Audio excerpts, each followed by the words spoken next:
আসসালামু আলাইকুম। অজানা বিশ্বের একটি নতুন ভিডিওতে আপনাকে স্বাগতম।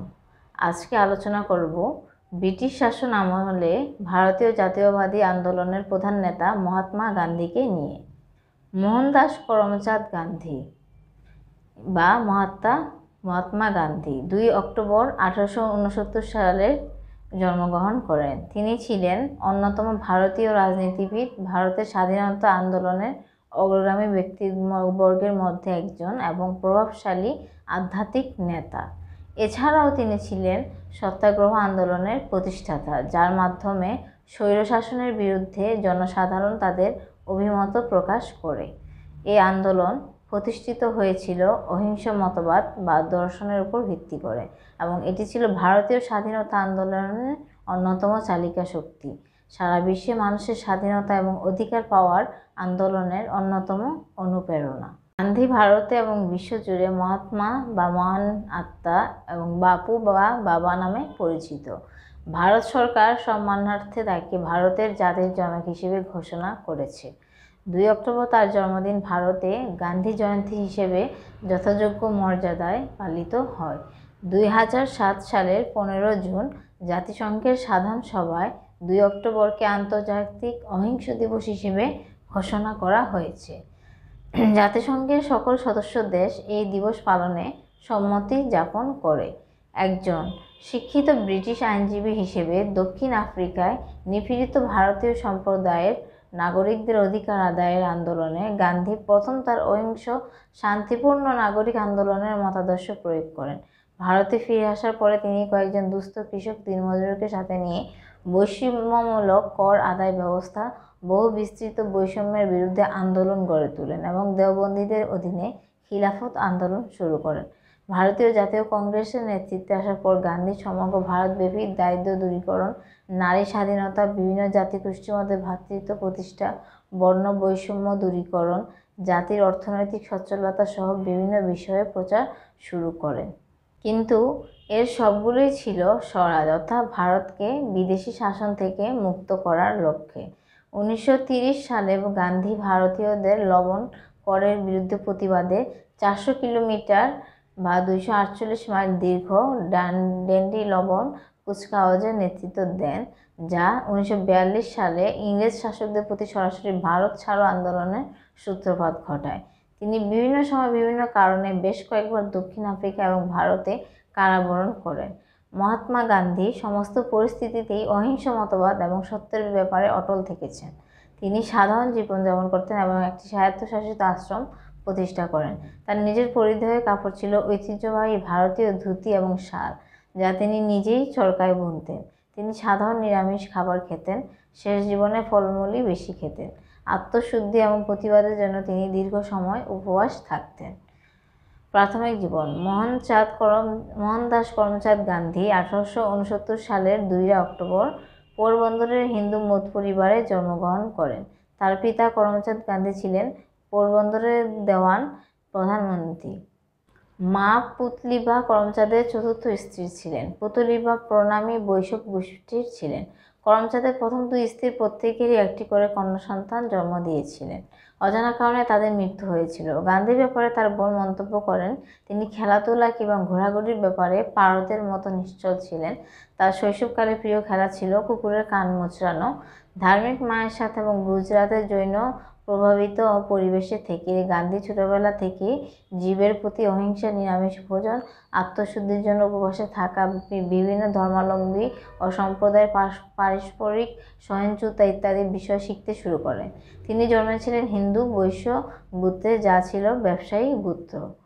1883 সালে মাত্র 13 বছর বয়সে মহাত্মা গান্ধী তার বাবা মায়ের পছন্দের কস্তুরবা মাখানজিকে বা কাস্তবাই নামেও পরিচিত ছিলেন বিয়ে করেন। তাদের 4 পুত্র সন্তান জন্মায়, যাদের নাম হরিলাল গান্ধী জন্ম 1888, মণিলাল গান্ধী জন্ম 1892, রামদাস গান্ধী জন্ম 1897, দেবদাস গান্ধী জন্ম 1900 সালে। মহাত্মা গান্ধী ছোটবেলায় পোরবন্দর ও রাজকোটের ছাত্র জীবনে মাঝারি মানের ছাত্র ছিলেন। কোনো রকমে গুজরাতের ভবন করে শ্যামালদাস কলেজ থেকে ম্যাট্রিকুলেশন পরীক্ষায় উত্তীর্ণ হন।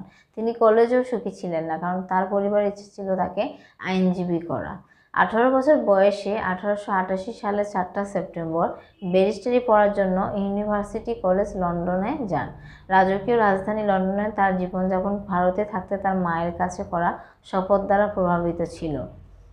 জৈন সন্ন্যাসী ব্যাচার্যের সামনে তিনি তার মায়ের কাছে শপথ করেছিলেন যে তিনি মাংস, মদ এবং উচ্ছৃঙ্খলতা ত্যাগ করার হিন্দু নৈতিক উপদেশ পালন করবেন। যদিও তিনি ইংরেজ আদব কায়দা পরীক্ষামূলকভাবে গ্রহণ করেছিলেন, যেমন নাচের শিক্ষা, কিন্তু তিনি তার বাড়িওয়ালির দেওয়া ভেড়ার মাংস এবং বাঁধাকপি খেতেন না।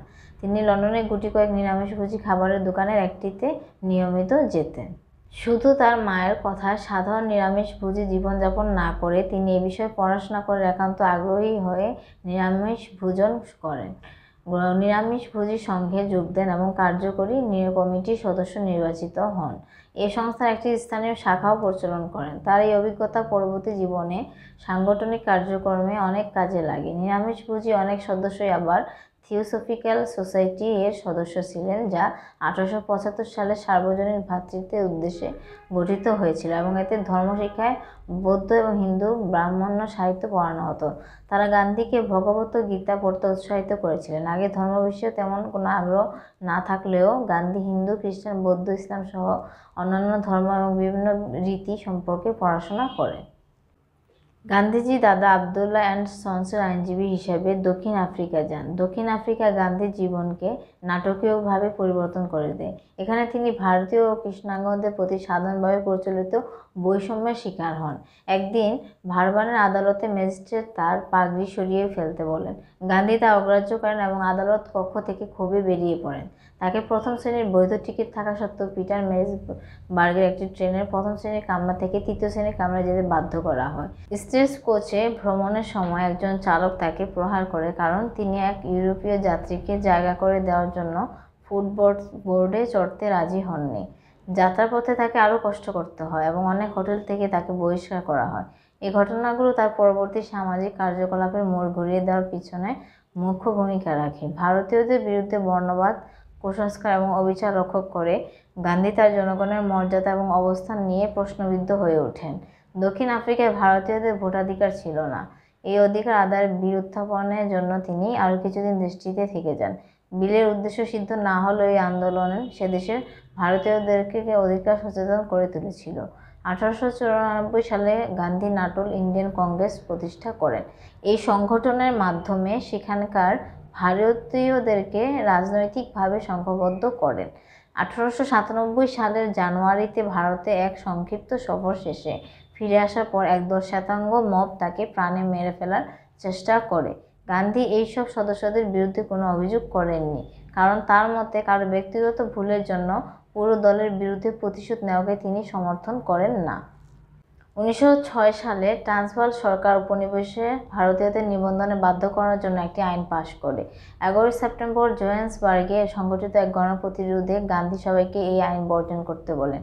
তিনি বলেন, আইন না মানার কারণে তাদের উপর যে অত্যাচার করা হবে, দরকার হলে তা মেনে নেবেন, কিন্তু আইন মানবেন না। এই পরিকল্পনা কাজে দেয় এবং 7 বছর ব্যাপী এক আন্দোলনের সূচনা ঘটে। এ সময় আইন অমান্য করা, নিজেদের নিবন্ধন কার্ড পুড়িয়ে ফেলা সহ বিভিন্ন কারণে অনেক ভারতীয়কে বন্দী করা হয়। অনেকে আহত বা নিহত হয়। সরকার তার কাজে অনেকটাই সফল হয়, কিন্তু শান্তিকামী ভারতীয়দের উপর এহেন নিপীড়নমূলক ব্যবস্থা গ্রহণের কারণে দক্ষিণ আফ্রিকার সাধারণ মানুষের মধ্য থেকে প্রতিবাদ শুরু হয়। অজ্ঞতা দক্ষিণ আফ্রিকার জেনারেল ইয়ান ক্রিস্টিয়ানস্পোর্ট গান্ধীর সাথে সমঝোতা করতে বাধ্য হন। এর মাধ্যমে গান্ধীর আদর্শ প্রতিষ্ঠা পায় এবং সত্যাগ্রহ তার আসল রূপ পেতে শুরু করে। এ ধরনের আরও নানা রকম তথ্য পেতে আমাদের অজানা বিষয় চ্যানেলটিকে সাবস্ক্রাইব করুন। ধন্যবাদ।